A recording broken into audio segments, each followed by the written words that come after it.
राजस्थान सरकार ने सार्वजनिक परिवहन वाहनों की सुरक्षा और निगरानी व्यवस्था को तकनीकी रूप से और मजबूत बनाने की दिशा में बड़ा कदम उठाया है। सरकार ने व्हीकल लोकेशन ट्रैकिंग डिवाइस के क्रियान्वयन के लिए नई एसओपी जारी कर दी है। क्या है नई गाइडलाइन में और वाहन मालिकों पर इसका क्या असर होगा, जानने के लिए देखिए फर्स्ट इंडिया न्यूज की ये खास रिपोर्ट।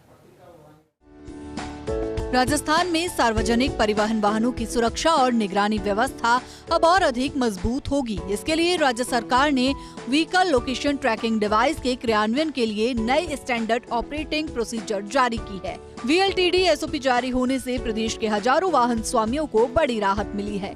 वीएलटीडी के अभाव में परमिट नहीं बनने से वाहन स्वामी खासे परेशान थे, क्योंकि वाहनों के चालान बनाए जा रहे थे।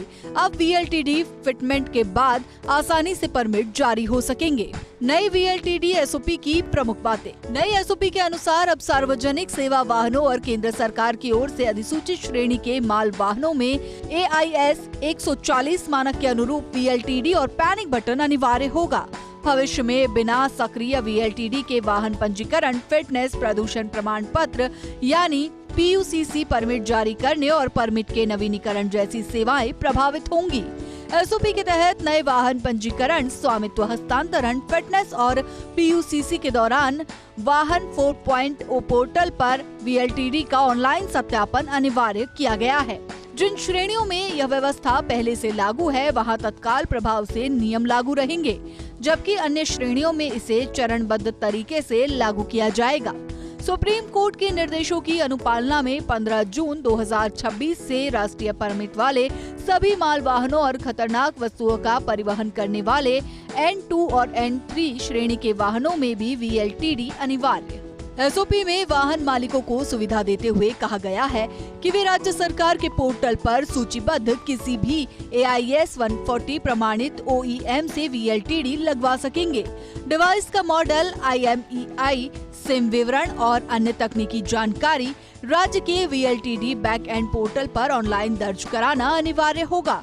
राज्य में कार्य करने से पहले प्रत्येक वीएलटीडी निर्माता को type approval certificate, conformity of production अधिकृत परीक्षण एजेंसी की स्वीकृति सहित अन्य तकनीकी दस्तावेज राज्य के मेकर पोर्टल पर अपलोड करने होंगे।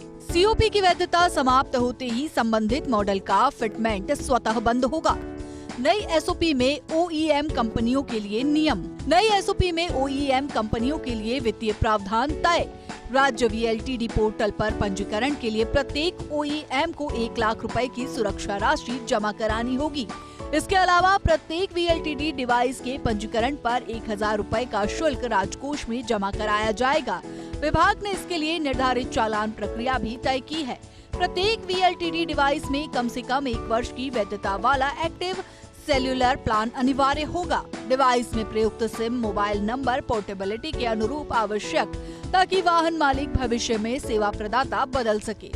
वाहनों में वीएलटीडी लगाने का कार्य केवल विभाग से अधिकृत रेट्रो फिटमेंट सेंटर के माध्यम से होगा। फिटमेंट के बाद वाहन, डिवाइस और पैनिक बटन का डेटा राज्य के बैकएंड पोर्टल से टैग किया जाएगा। वाहन का सत्यापन ऑनलाइन होगा और अलग से भौतिक सत्यापन की आवश्यकता नहीं होगी। OEM और डीलर्स के लिए दंडात्मक प्रावधान भी लागू किए गए हैं। यदि कोई कंपनी निर्धारित मूल्य से अधिक शुल्क वसूलती है, सिम रिचार्ज के नाम पर अतिरिक्त राशि लेती है, पोर्टेबिलिटी से इनकार करती है या GST बिल जारी नहीं करती, तो पहली बार लिखित चेतावनी देकर 7 दिन में राशि लौटाने के निर्देश दिए जाएंगे। पुनरावृत्ति होने पर 3 माह तक राज्य वीएलटीडी पोर्टल से निलंबन किया जाएगा। लगातार उल्लंघन पर संबंधित OEM को स्थायी रूप से डिबार कर दिया जाएगा। उसकी सूचना सड़क परिवहन एवं राजमार्ग मंत्रालय को भेजी जाएगी। फर्स्ट इंडिया न्यूज के लिए शिवेंद्र सिंह परमार की रिपोर्ट।